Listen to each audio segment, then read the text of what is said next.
Olá, boa noite. Boa noite. A polícia tenta identificar os homens que atiraram em 2 jovens em um estúdio de tatuagem na Baixada Fluminense. A ação foi um acerto entre traficantes, mas os dois não tinham envolvimento com o crime. O estúdio de tatuagem passou por uma perícia. As câmeras de segurança da rua registraram quando 4 pessoas chegaram ao estabelecimento. Pouco tempo depois, clientes e funcionários saem correndo. Em seguida, o criminoso sobe na garupa da moto e foge com os comparsas. 2 clientes que faziam tatuagem foram socorridos e levados para um hospital da região. Uma delas, uma adolescente de 15 anos, tem o estado de saúde considerado gravíssimo. O outro ferido é um jovem de 19 anos atingido por 4 tiros. Ele está em observação. Uma terceira pessoa que teria envolvimento com o crime também foi ferida, mas não procurou socorro. Segundo a polícia, criminosos de facções rivais disputam a venda de pontos de drogas aqui na região. O alvo do ataque seria uma traficante conhecida como Arlequina. Ela também estava no estúdio de tatuagem na hora do crime, mas conseguiu escapar dos disparos.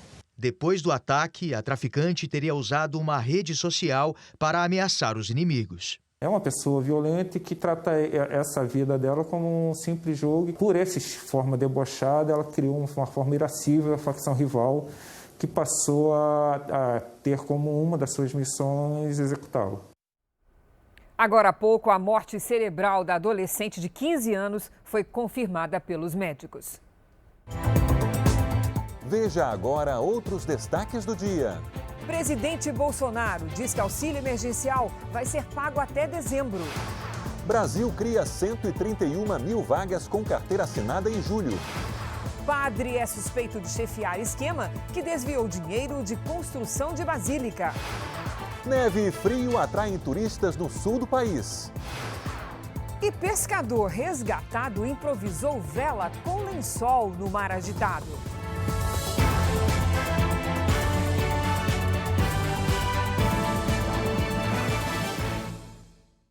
Oferecimento App Bradesco, reinventando para ficar do seu jeito.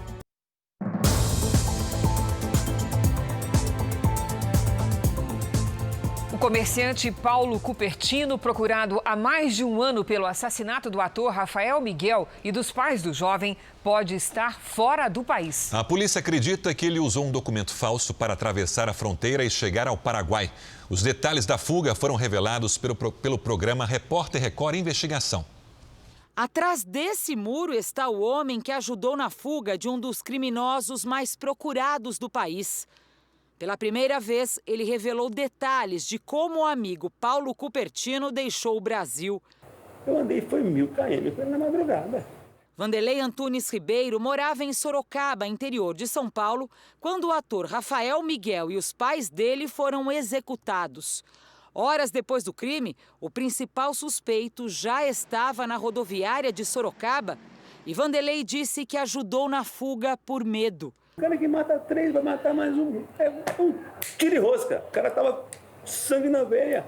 A entrevista foi concedida a Adriana Araújo no programa Repórter Record Investigação. A condição de Vanderlei era não mostrar o rosto. Eu só falo para você olhando na bola do seu olho. Eu sei exatamente que eu não sou culpado. Porque um cara que nem eu... Mas você se arrepende de ter ajudado? Claro. Vanderlei disse que escondeu Cupertino em um hotel, até que ele recebesse de um outro amigo, Eduardo José Machado, um depósito de R$5.000. Do interior de São Paulo, ele foi de ônibus para Ponta Porã, Mato Grosso do Sul. Vanderlei disse aos investigadores que essa foi a última vez que ele teve contato com Paulo Cupertino. A polícia acredita que, usando uma identidade falsa, ele cruzou a pé a fronteira do Brasil com o Paraguai e que esteja vivendo lá até hoje sob a proteção de criminosos brasileiros. Eduardo e Vanderlei respondem em liberdade por terem ajudado o Cupertino a fugir. A irmã de Rafael, Camila, segue esperando por justiça e tenta diminuir a dor com as melhores lembranças que tem dos pais e do irmão.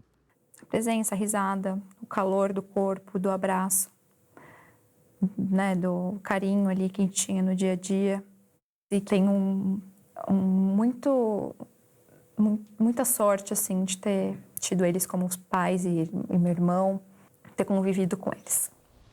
Uma cadeirante em Minas Gerais foi vítima de um golpe pela internet. Ela anunciou a cadeira de rodas, entregou o produto, mas não recebeu o pagamento. De um lado da linha, a vítima. Do outro, o golpista. Eu não entendi o que você falou. O golpe, tá? Agora entendeu? A voz ao telefone é desta mulher. Ela anunciou na internet a venda de uma cadeira de rodas motorizada como esta, para poder comprar uma nova. Dias depois, surgiu o que parecia uma boa proposta, R$ 7.500. O suposto interessado mandou um comprovante da transferência bancária e, minutos depois, um carro de aplicativo chegou para buscar a cadeira. Como o dinheiro não entrava na conta e a cadeira já estava longe, a mulher percebeu que tinha caído na conversa de um estelionatário. Foi uma sensação muito ruim, porque mandei foto da cadeira. Eu pensei que era realmente uma pessoa que estava precisando, porque só quem usa cadeira de rodas sabe o quanto uma cadeira de rodas motorizada é importante. Falso comprador de cadeira de rodas pode ser raro, mas golpe pela internet tem se tornado cada vez mais comum, principalmente com o isolamento social, que fez a venda online crescer 49% em todo o país. Especialistas alertam para as ações mais comuns de criminosos na internet: envio de mensagens promocionais ou de campanhas de descontos, e-mails para recadastramento em bancos, sites falsos de vendas e boletos com códigos falsificados. Segundo este especialista, os sites verdadeiros costumam oferecer mais garantias, mas a recomendação é sempre verificar as informações. A maioria desses sites, eles obviamente cobram algum tipo de taxa, mas eles têm o que eles chamam de garantia do recebimento e garantia da entrega. A polícia disse que investiga o caso. Ninguém foi preso. Enquanto isso, a vítima usa uma cadeira de rodas antiga que estava encostada na casa dela. A minha cadeira de rodas é meu meio de locomoção. Eu faço tudo com a minha cadeira de rodas. A Corregedoria-Geral da Polícia Federal recebeu o pedido do ministro da Justiça, André Mendonça, e avalia a abertura de inquérito para apurar quem expôs os dados sigilosos da menina de 10 anos, vítima de estupro pelo próprio tio no Espírito Santo. O pedido de providências foi da ministra da Mulher, da Família e Direitos Humanos, Damares Alves. A Organização Mundial de Saúde afirmou que a pandemia no Brasil parece ter se estabilizado. Segundo o diretor de emergências sanitárias da OMS, Mike Ryan, a aceleração dos casos parou em algumas regiões e há uma queda nítida em outras. Mike Ryan ainda disse que as coisas podem melhorar, mas ainda há muito por fazer. Durante a coletiva, o chefe da OMS, Tedros Adhanom, disse que a crise global do coronavírus pode se acabar em menos de 2 anos. O estado de São Paulo apresentou queda no número de casos, internações e óbitos. Com isso, pela primeira vez desde o início da pandemia, todas as regiões do estado estão funcionando com mais do que apenas os serviços essenciais.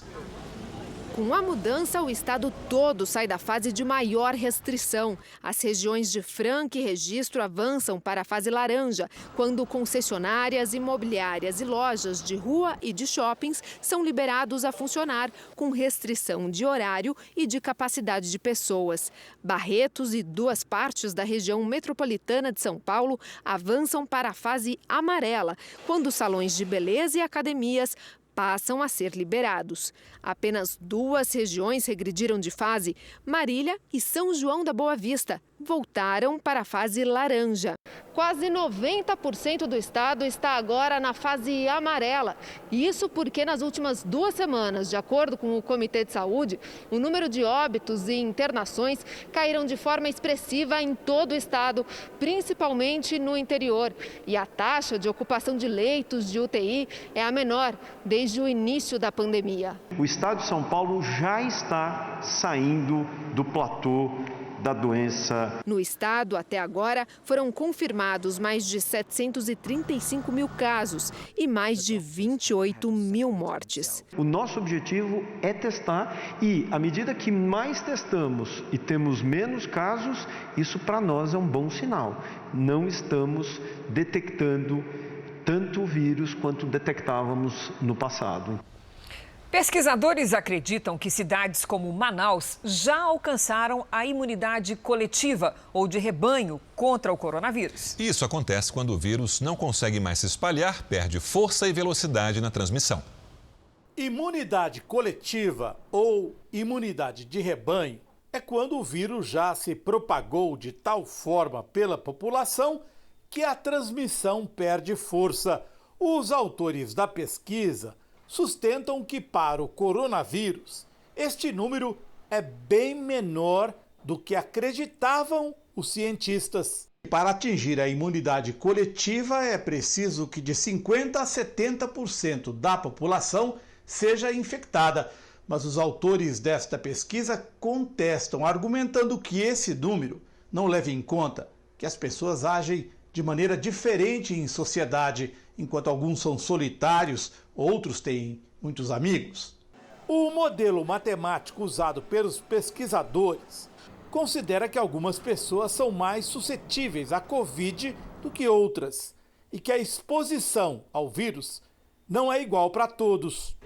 Analisando 4 países onde o pior já passou, os autores do estudo concluíram que a imunidade coletiva foi atingida no Reino Unido com 20% da população infectada, na Espanha com 12%, na Bélgica com 9,6% e em Portugal com 7,3%. Isso significa que, embora continuem a surgir novos casos nestes países, não vai haver uma segunda onda, mesmo com a retomada da economia. Só agora, a equipe de pesquisadores vai se debruçar sobre os dados do Brasil, mas eles acreditam que cidades como Manaus já tenham atingido a imunidade coletiva. Se a localidade atingiu a imunidade coletiva, então não é esperado que os casos voltem a subir depois do relaxamento das medidas de controle. E me parece que é o que está acontecendo em Manaus. Para os autores da pesquisa, os resultados não significam que as pessoas devam deixar de usar máscaras ou praticar o isolamento social.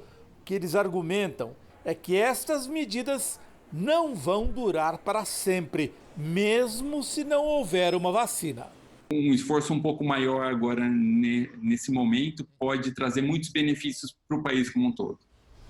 A partir de hoje, comércio, restaurantes, bares, salões de beleza e academias estão autorizados a funcionar por até 8 horas no estado de São Paulo. Os donos dos estabelecimentos poderão escolher entre uma jornada sem pausas ou trabalhar em períodos alternados. Para os empresários, as 2 horas a mais vão aumentar o faturamento. Desde a reabertura do comércio em junho, a loja do Nelson aos poucos volta a faturar. Mas o volume de clientes ainda é bem menor do que antes da pandemia. Com essas 2 horas, eu acho que a gente vai superar bem, inclusive, os números de julho. A cada semana vem havendo um crescimento. Para aproveitar a ampliação do horário, sem descuidar da segurança, muitos se reinventaram. Nós temos o drive-thru, o cliente pode comprar por telefone e só apanhar aqui. Nós temos uma malinha que o cliente pede os produtos, a gente leva peças higienizadas até a casa dele. Quando o funcionamento das lojas passou de 4 para 6 horas em julho, a Associação Comercial de São Paulo registrou um crescimento de 26% nas vendas. Agora, em agosto, o aumento já chegou a 28,5%. A expectativa do setor é que, com a ampliação para 8 horas, o consumidor se sinta seguro e compre mais. Quanto mais tempo aberto, mais chance tem de vender. Você, com um horário mais ampliado, pode escolher aqueles horários que você acha que são menos concorridos e, com isso, menos risco, menos aglomeração.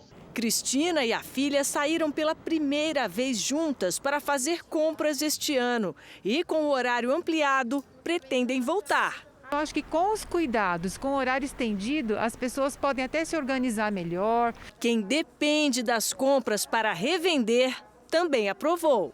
No caso, a gente vai ter 2 horas a mais. A gente não precisa daquelas pressas para fazer as compras. Ficaria bem melhor. De cada 4 famílias brasileiras, uma tem dívida em atraso. A renegociação pode ser um caminho, mas cortar os gastos ainda é o mais recomendado. O nosso QR Code já está aqui na tela. Aponte a câmera do seu celular e veja 5 dicas para ensinar a sua família a poupar dinheiro. São muitas contas para pagar e nenhum dinheiro entrando na empresa da Denise. Ela trabalhava com festas infantis até começar a pandemia. Para não ficar devendo, conseguiu adiar por 2 meses as prestações do apartamento, do carro e a fatura do cartão de crédito. Isso ajudou? Ajudou. Ajudou bastante. Depois de 2 meses, a Denise teve que procurar os bancos outra vez e conseguiu mais uma prorrogação desse período sem receber as cobranças. Só que neste mês, todos os boletos voltaram e a Denise não tem nenhuma previsão de quando a empresa dela vai poder funcionar novamente. E agora eu vou ter que ligar novamente, explicar o meu ramo de atividade. Não tenho como pagar. Não tenho o que fazer. Com queda na renda e dificuldades financeiras, em julho, de cada 4 famílias brasileiras, uma tinha dívidas em atraso. Esta educadora financeira diz que é preciso analisar as contas e priorizar as mais importantes. Priorizar o cartão, cheque especial, e aí você ir descendo para as contas, as despesas de juros mais baixos. Mas essa regra, ela não funciona para todo mundo. Você pode ter até uma dívida com juros mais altos, mas você pode ter uma dívida que você tomou com um parente, ou uma dívida de, por exemplo, a mensalidade escolar do filho, que aquilo vai te causar muito mais desconforto, não só para você, mas para a família também. Um caminho para diminuir os gastos e tentar uma negociação. Essas pessoas devem sentar e conversar francamente, não só com seus credores, mas também com a família. A Ana Paula não consegue mais pagar as prestações da festa de casamento marcada para 2022. A empresa propôs cobrar os valores deste ano junto com os do próximo ano. Mas ela tenta negociar o cancelamento, recebendo o que já pagou de volta. A proposta que eu fiz para eles é que eu pagasse esse um ano depois do casamento, mas eles não conseguem. Infelizmente, eu vou ter que abrir mão. Sem conseguir trabalhar, a Denise espera chegar a um acordo com os credores. Quero ter paz, eu quero conseguir dormir, isso me tira o sono. Sempre honrei com tudo. Isso me deixa em desespero. Eu nunca tive o nome sujo. A juíza que cuida do impasse entre a Prefeitura do Rio de Janeiro e a empresa que administra a linha amarela vai atuar também na Justiça Eleitoral. Para alguns juristas, a escolha é polêmica, já que o prefeito Marcelo Crivella é um dos envolvidos na disputa e, ao mesmo tempo, candidato à reeleição. De um lado, uma concessionária que fatura R$1 milhão por dia com o pedágio da linha amarela. Do outro, a Prefeitura do Rio, que tenta assumir a administração da Via Expressa. A luta é para aliviar o prejuízo diário de 120 mil motoristas que passam pela principal ligação da Zona Norte à Zona Oeste da cidade. Pesa no bolso pagar R$15 ida e volta para cruzar a linha amarela. Cabe à juíza Regina Lúcia Schucker, da 6ª Vara de Fazenda Pública, decidir essa batalha jurídica. Em 2019, um projeto de lei aprovado na Câmara dos Vereadores devolveu ao município a administração da via. A ideia era reduzir o valor da tarifa e cobrar por apenas um dos trechos. Na época, o pedágio chegou até a ser suspenso, mas a magistrada acolheu um recurso da Lanza, empresa responsável pela via, e devolveu à concessionária o direito de explorar a linha amarela. Agora, a juíza Regina Lúcia Schucker foi selecionada para atuar na Justiça Eleitoral. Ela terá a missão de julgar e até cassar o registro de candidaturas das eleições municipais aqui do Rio. Para alguns juristas, a escolha é polêmica, porque a juíza também está à frente do processo que decide o futuro da linha amarela. E o autor da ação é o prefeito Marcelo Crivella, que tenta a reeleição.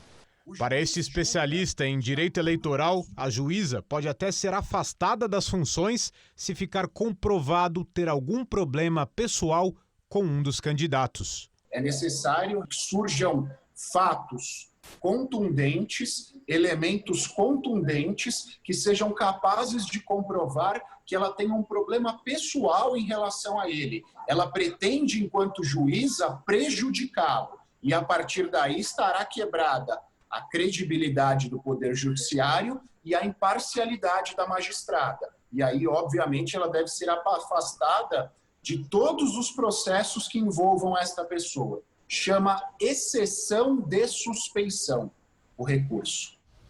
A concessionária Lanza informou que confia na Justiça e no cumprimento do contrato de concessão. O Tribunal de Justiça do Rio de Janeiro disse que a decisão sobre a atuação da juíza na Justiça Eleitoral é do TRE. O Tribunal Regional Eleitoral informou que ela foi designada conforme resolução do tribunal e não fez mais comentários. Veja a seguir, o presidente Bolsonaro diz no Nordeste que auxílio emergencial vai ser pago até dezembro. E daqui a pouco, padre é suspeito de chefiar esquema que desviou dinheiro de construção de basílica.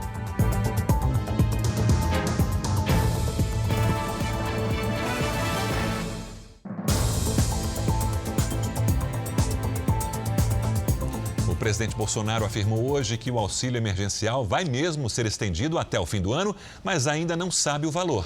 A declaração foi feita durante mais uma viagem ao Nordeste. O presidente chegou a Mossoró, no Rio Grande do Norte, para a entrega de 300 apartamentos do programa Minha Casa Minha Vida, depois de ser recepcionado por apoiadores no aeroporto, onde, sem usar máscara, provocou aglomeração. Ele participou da cerimônia de entrega dos apartamentos, um investimento de 18 milhões de reais. Também foram entregues veículos para o Corpo de Bombeiros. Daqui de Mossoró, Bolsonaro foi para uma comunidade rural em Panguaçu, cidade a 100 quilômetros daqui. Lá houve a entrega de títulos de terra e também o anúncio de investimentos na criação de camarão em cativeiro. O Rio Grande do Norte é o responsável por 45% da produção nacional. Depois, Bolsonaro acompanhou a perfuração de um poço de água doce numa comunidade da região e afirmou que o auxílio emergencial será prorrogado até dezembro, mas ainda sem confirmação do valor. O auxílio emergencial foi bem-vindo, mas ele custa 50 bilhões de reais por ano. Infelizmente, ele não pode ser definitivo, mas vamos continuar com ele, mesmo que seja com valores diferentes, até que a economia realmente possa pegar em nosso país. Vai ser até dezembro, só não sei o valor. O Brasil criou em julho pouco mais de 131 mil vagas de emprego com carteira assinada. O resultado interrompe uma série de 4 meses com mais demissões do que contratações. Foram contratados 1.043.650 trabalhadores e demitidos 912.640. O total de empregos formais no país é de 37.717.045. Ao comentar a alta nas contratações registrada pelo CAGED, o ministro da Economia, Paulo Guedes, ressaltou a importância dos novos empregos para a economia e anunciou a prorrogação do programa temporário de redução de jornada e salário, que visa diminuir as demissões. O programa foi anunciado em abril. Ele prevê a suspensão dos contratos de trabalho por até 2 meses e também a redução da jornada e dos salários em até 70% por até 3 meses. Houve uma prorrogação em junho por mais 2 meses e agora por mais 2 meses. Com isso, o tempo total de vigência será de pelo menos 6 meses. Eu diria que talvez tenha sido o nosso programa mais efetivo em termos de gastos. Preservar 16 milhões de empregos, gastando 20 e poucos bilhões de reais. Depois de o programa acabar, o trabalhador deve permanecer empregado pelo mesmo período. O ministro da Economia destacou as novas projeções para o Produto Interno Bruto deste ano. As revisões estão agora confirmando que o PIB brasileiro pode cair aí 4%, um pouco acima de 4%, mas praticamente a metade do que tinha sido previsto antes. Em uma apresentação a investidores estrangeiros, o presidente do Banco Central, Roberto Campos Neto, mostrou indicadores que revelam uma recuperação da indústria brasileira mais rápida do que a registrada em outros países emergentes. O chamado Índice de Gerentes de Compras mede a atividade da indústria. O Brasil atingiu 58,2% em julho. A Colômbia aparece com 54,2%. Neste índice, valores acima de 50% indicam crescimento e abaixo mostram retração. São os casos de Rússia, Índia, África do Sul e México. O Banco Central considera que o cenário ainda é de cautela, mas as medidas tomadas para enfrentar a crise no Brasil estão dando resultado. O governo federal espera lançar ainda este ano o edital de concessão da Ferrogrão, uma ferrovia que vai ligar o interior do Brasil aos rios da Amazônia. A ferrovia vai ligar uma das maiores regiões produtoras de grãos no centro-oeste ao norte do país. A Ferrogrão vai sair de Sinop, em Mato Grosso, e chegar ao porto de Miritituba, no Pará. São 933 quilômetros de extensão, paralelos à BR-163. Atualmente, mais de 70% da safra mato-grossense é exportada pelos portos de Santos e Paranaguá, a mais de 2.000 quilômetros de distância. Estão previstos outros trechos menores que vão se interligar ao ramal principal. O projeto diz que o impacto ambiental da obra será minimizado pela proximidade com a rodovia. Mas em Mato Grosso, índios estão preocupados com a construção da ferrovia. O governo garante que eles serão consultados. O traçado da Ferrogrão não invade terras indígenas, comunidades quilombolas, nem unidades de conservação ambiental. E a previsão é de uma economia de 19 bilhões de reais por ano em fretes pagos pelos produtores. Na fase de obra, 14 mil empregos diretos deverão ser criados. A ferrovia será administrada por meio de concessão por um prazo previsto de 69 anos. Uma empresa será responsável pela gestão da infraestrutura e pela prestação do serviço de transporte. O projeto da Ferrogrão está em análise pelo Tribunal de Contas da União. A previsão do governo é lançar o edital no final deste ano e fazer o leilão no início de 2021. O interesse está muito alto, até maior do que nós esperávamos. Então, a ideia é que nós tenhamos uma ferrovia operando em 2030. Vamos agora com a opinião do jornalista Augusto Nunes. Boa noite, Augusto. Boa noite, Cristina, Sérgio. Boa noite a você que nos acompanha. Até o Imperial College, instituto inglês, que parece uma usina de previsões catastróficas, reconheceu que a pandemia de Covid-19 entrou em desaceleração no Brasil.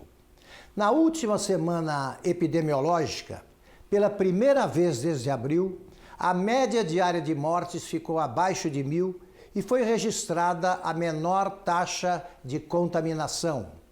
Outro motivo para o otimismo. Essas constatações alentadoras ocorreram com a retomada da atividade econômica em andamento e com o isolamento social virtualmente revogado pelo cansaço da população. Com o recuo do vírus chinês, o que esperam as autoridades para aumentar o ritmo da ressurreição da economia? Milhares de estabelecimentos comerciais permanecem fechados ou funcionando por algumas horas. É o caso de bares e restaurantes que, apesar das medidas preventivas adotadas, continuam semidesertos porque antigos clientes foram contagiados pelo noticiário terrorista. É preciso agora intensificar o combate à epidemia de medo. Para esta, já existe vacina. Basta adicionar 3 gotas de lucidez a uma boa dose de coragem. Veja agora os destaques do próximo Domingo Espetacular. Um advogado morto numa emboscada. As imagens inéditas e os detalhes surpreendentes que ajudaram a desvendar o crime. 2 irmãos esbanjam uma vida de luxo. Você vai entender por que eles são suspeitos de bancar tudo com o dinheiro dos outros. a Praia dos Tubarões. Esse é o lugar no mundo onde acontecem mais ataques contra banhistas. E a maioria deles bem aqui, na beirinha da água. E aí, arrisca um mergulho? Os bastidores da live de Gustavo Lima. A gente acompanhou os preparativos. Da cama onde o Gustavo Lima vai dormir, ele consegue ter a visão do palco. E o fim inesperado dessa mega produção que movimentou a internet. Famosa pelos cabelos e pelo fôlego.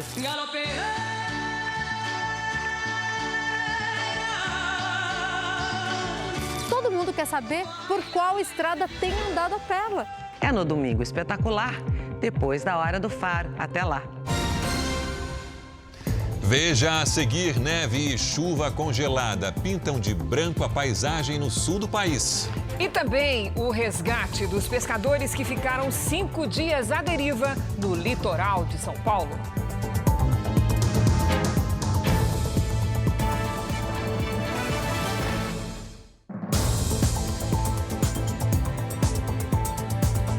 O homem acusado de agredir um motorista de caminhão durante um protesto em Portland, nos Estados Unidos, se entregou à polícia.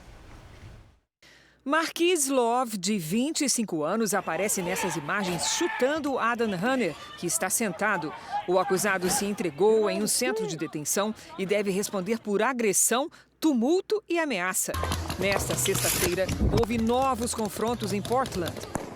Cerca de 100 pessoas bloquearam o trânsito e vandalizaram um prédio da imigração. A polícia precisou usar bombas de gás para controlar a multidão.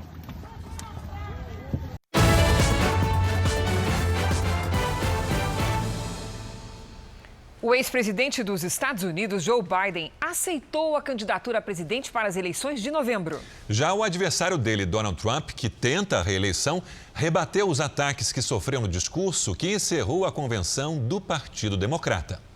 Durante um comício no estado da Virgínia, o atual presidente disse que durante o discurso de aceitação como candidato democrata, Joe Biden não citou em nenhum momento a China.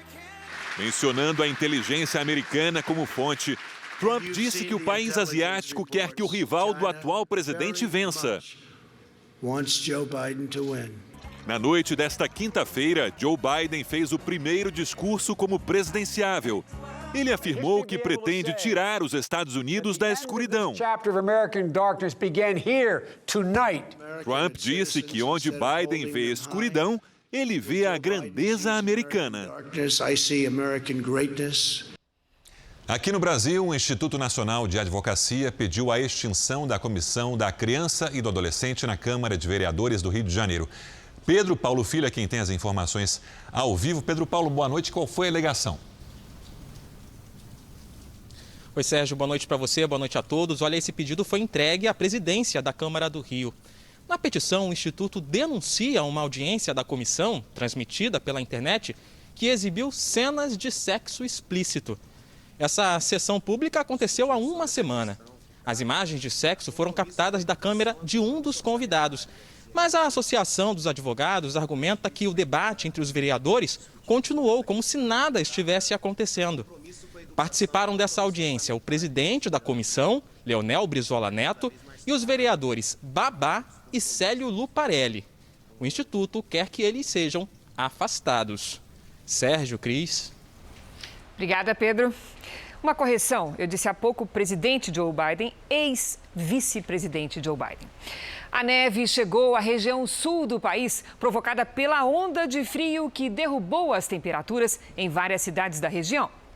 Depois de uma noite que vai ficar na lembrança, a busca nesta sexta-feira na Serra Gaúcha foi por um lugar ao sol, para amenizar o frio. Eu nunca tinha passado por isso, né? A primeira vez, assim, neve caindo mesmo. A neve foi vista em pelo menos 9 cidades gaúchas. Os primeiros registros foram feitos nas estradas, o que exigiu mais atenção dos motoristas. E os flocos espalhados pelo ar deram um toque especial a lugares bastante visitados, como Gramado. Neve em Gramado. Em São José dos Ausentes, os termômetros marcaram 4 graus abaixo de zero. E eu já tirei algum gelo aqui de cima e não para, o negócio não para. Além da neve, a chuva congelada também chamou a atenção. É quando os pingos de água congelam ao deixar a nuvem, mas derretem quando tocam o chão. Que cenário! Tá caindo neve aí, ó. Olha aí. A chegada da neve impulsionou a movimentação, que já é considerada uma das maiores desde o início da pandemia. Um novo fôlego para vários setores, como o da hotelaria. Nessa pousada de São Francisco de Paula, apartamentos separados, contato com a natureza e protocolos rígidos para receber visitantes de forma segura. Com a notícia de que ia nevar e que ia ficar muito frio, a gente teve, assim, triplicou a procura realmente. Tá nevando, gente! Tá nevando! Nevou também em pelo menos 9 cidades de Santa Catarina. O fenômeno fez a alegria dos turistas que viajaram em busca de paisagens congelantes. A primeira neve do ano em Santa Catarina foi registrada em Bom Jardim da Serra. E apesar do frio de 1 grau, os turistas não perderam a oportunidade de registrar os flocos que caíram com força, parecendo chuva. Neve em Bom Jardim da Serra. Quando amanheceu, os carros estavam cobertos de neve. O mesmo aconteceu em Anitápolis, também na Serra. A neve cobriu toda a vegetação de branco. Mas nem todos que visitaram a região serrana tiveram a oportunidade de ver essas paisagens. Aqui em Urubici havia chance de bastante neve nessa região chamada de Mundo Novo, que é uma das partes mais altas aqui da cidade e que nesta sexta-feira chegou a menos 7 graus de temperatura. E centenas de pessoas chegaram a dormir dentro dos carros para esperar o fenômeno. Porque se a gente quer aventura, quer ver alguma coisa, você não pode escolher algo para você ficar parado, né? Então você tem que vir curtir a natureza, né? Um pouquinho desconfortável, mas foi gratificante, né? Valeu a pena. Mas a 60 quilômetros dali, em São Joaquim, o frio de menos 5 graus produziu verdadeiras esculturas. O gelo envolveu a flor e os galhos das árvores pareciam de vidro. Cenário ideal para aquela foto digna de porta-retrato.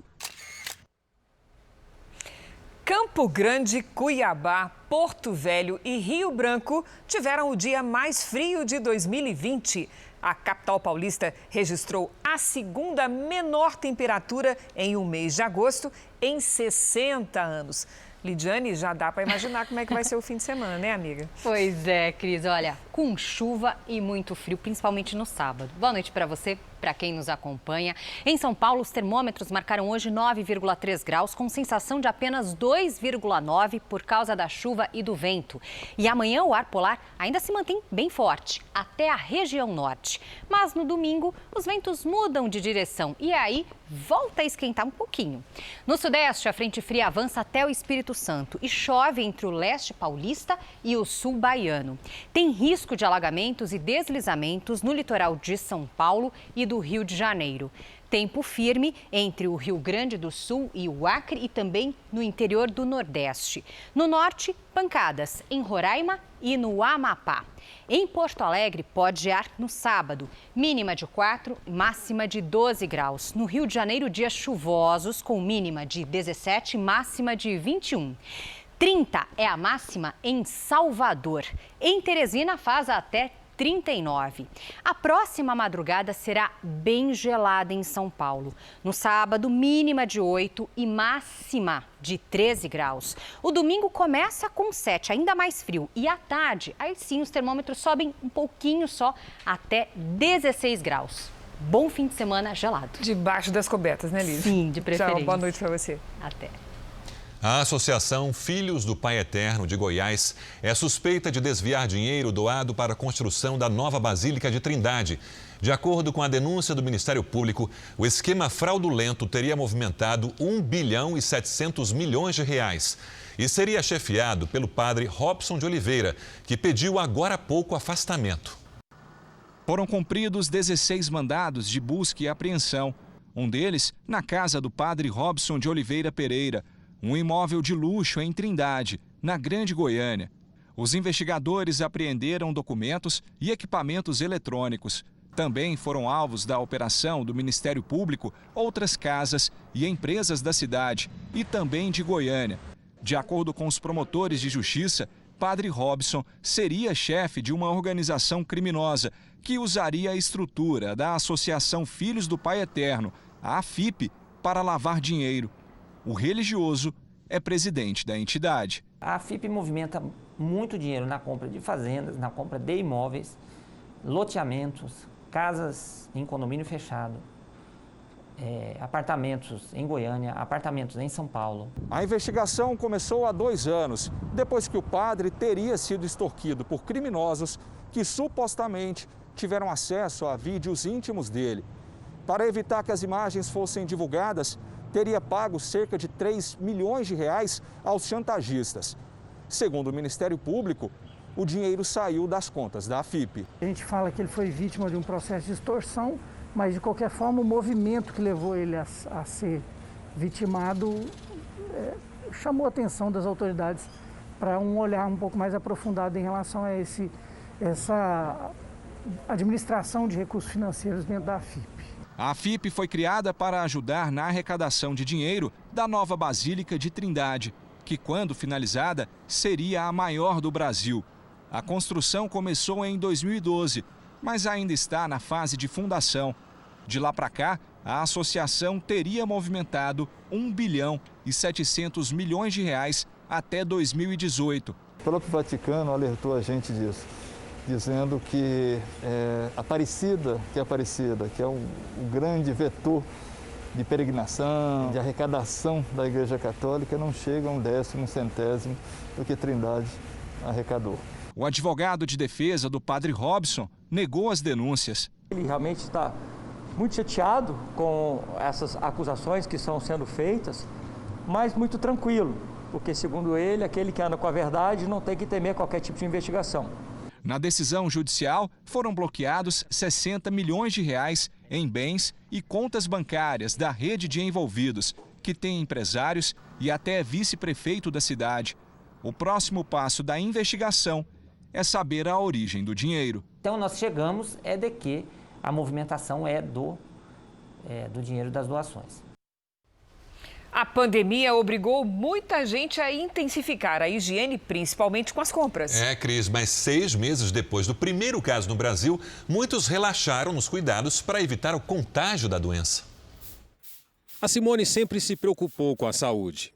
Leva à risca as orientações para não adoecer de Covid-19. Eu e meu marido, a gente é do grupo de risco, então a gente sabe dos perigos que tem. Os cuidados com os alimentos são redobrados. Quando as compras chegam, ela borrifa tudo com álcool. Nada vai para a travessa ou geladeira sem antes passar por uma rigorosa higienização. É uma operação de guerra, porque meu marido desce, aí ele já desce com álcool em gel, oferece inclusive para o motoboy. Mas tanto tempo de pandemia fez com que muitas pessoas relaxassem com o que aprenderam sobre os riscos da contaminação. A senhora higieniza tudo isso aí?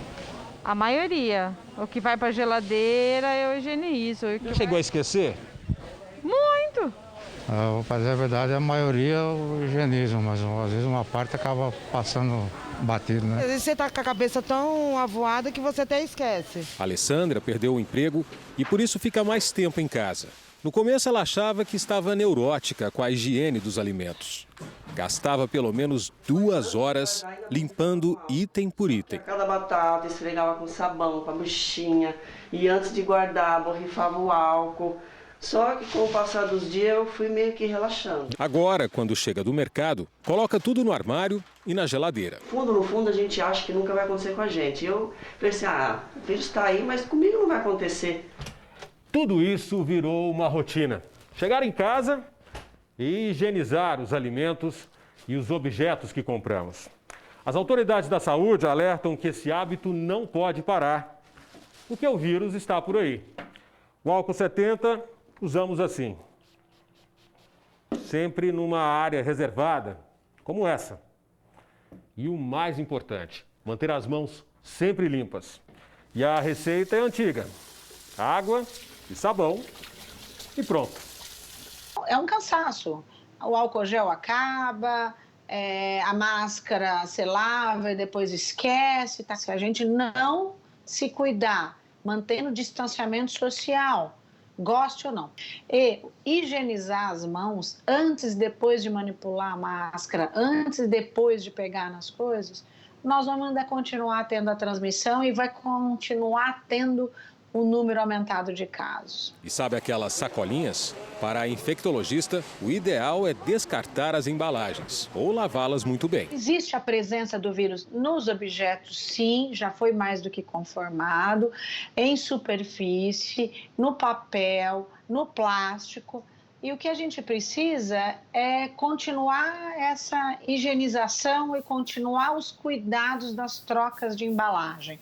Isto é importante. A lição muita gente aprendeu. Depois da nossa entrevista, a Alessandra disse que vai retomar os novos hábitos. Eu acho que melhor eu voltar à rotina e esquecer da preguiça e tentar, da melhor forma possível, me prevenir, né? Pesquisadores descobriram por que pacientes infectados pelo coronavírus perdem o olfato. Esse é um dos sintomas mais comuns na Covid-19. Os estudos mostraram níveis extremamente altos de uma enzima que estava presente apenas na área do nariz, responsável pelo cheiro. Essa enzima, chamada ACE2, é a porta de entrada do coronavírus nas células que causam infecção. A intenção do estudo é criar terapias antivirais aplicadas diretamente no nariz. Os cientistas confirmaram que os sentidos do olfato e do paladar retornam em poucas semanas na maioria das pessoas que se recuperaram do coronavírus. Ao menos 6 pessoas morreram na Califórnia, nos Estados Unidos, em decorrência da onda de calor provocada por incêndios florestais. Imagens de satélite mostram a extensão da área afetada. A fumaça deixou o norte do estado sob neblina. Os incêndios deste ano já causaram mais mortes e destruição do que todos que ocorreram no ano passado. E mais um agravante. Por conta da pandemia, muitos moradores da região não querem ir para abrigos com medo de se contaminar. Aqui no Brasil, o Tribunal Marítimo condenou 3 pessoas pelo naufrágio de uma lancha que matou 19 pessoas na ilha de Veracruz, região metropolitana de Salvador. O acidente foi em agosto de 2017. Foram condenados o engenheiro responsável pela embarcação, que não poderá exercer essa função em nenhuma capitania dos portos do país por 5 anos. O dono da lancha, que terá de pagar uma multa de R$11 mil, e a empresa responsável pela embarcação, que teve o registro para operar cancelado. A Justiça entendeu que a instabilidade da lancha, causada por problemas de construção, provocou o tombamento e depois o naufrágio. Além disso, o excesso de passageiros também teria contribuído para o acidente. Já estão no Guarujá, no litoral paulista, os pescadores que ficaram 5 dias à deriva no litoral brasileiro. Na chegada em terra firme, o pescador avisou. As ruas do bairro pararam para receber os 2 companheiros, Matheus e Fabrício, que ficaram 5 dias desaparecidos. Muita emoção, muito grito, muito fogo, muita bagunça. Os vizinhos todos tiraram panela, começaram a bater. E os amigos tudo chorando, abraçando ele. E a gente até agora não dormiu. Muito feliz, muito emocionado de reencontrar meu pai, minha mãe. Minha família, minha mulher, né? A mulher, tadinha, chorando toda hora e graças a Deus a gente está aqui de novo. Na semana passada, eles saíram de Guarujá e foram até Itajaí, no estado de Santa Catarina, para comprar esse barco. No trajeto de volta, já no litoral sul de São Paulo, o motor do barco quebrou e eles ficaram à deriva. Um mau tempo que, deixa você meio duvidoso, né? A dúvida é se iam mesmo sobreviver. Eu fiz uma vela com lençol, cara. Eu andei 7 horas com essa vela. A maior preocupação dos 2 pescadores era o clima. A forte frente fria que chegou essa semana deixou o mar mais agitado. Sem motor e com uma vela improvisada, eles precisavam se manter perto da costa. Na quinta-feira à tarde, 100 horas depois do último contato, o celular pegou e eles finalmente conseguiram ligar para casa. Nossa equipe estava lá. Ô, mano, tu tá aonde, cara? Mesmo depois do enorme susto, Fabrício quer voltar para o mar. Nem que isso signifique ficar longe do pai, a quem ele chama de herói. Meu herói, eu ficar longe dele é complicado, né, meu? O Jornal da Record termina aqui. A edição de hoje na íntegra e também a nossa versão em podcast estão no Play Plus e em todas as nossas plataformas digitais. E à 00:30 tem mais Jornal da Record. Fique agora com a novela Apocalipse. Boa noite, ótimo final de semana para você. E eu te encontro no Domingo Espetacular. Boa noite e até lá.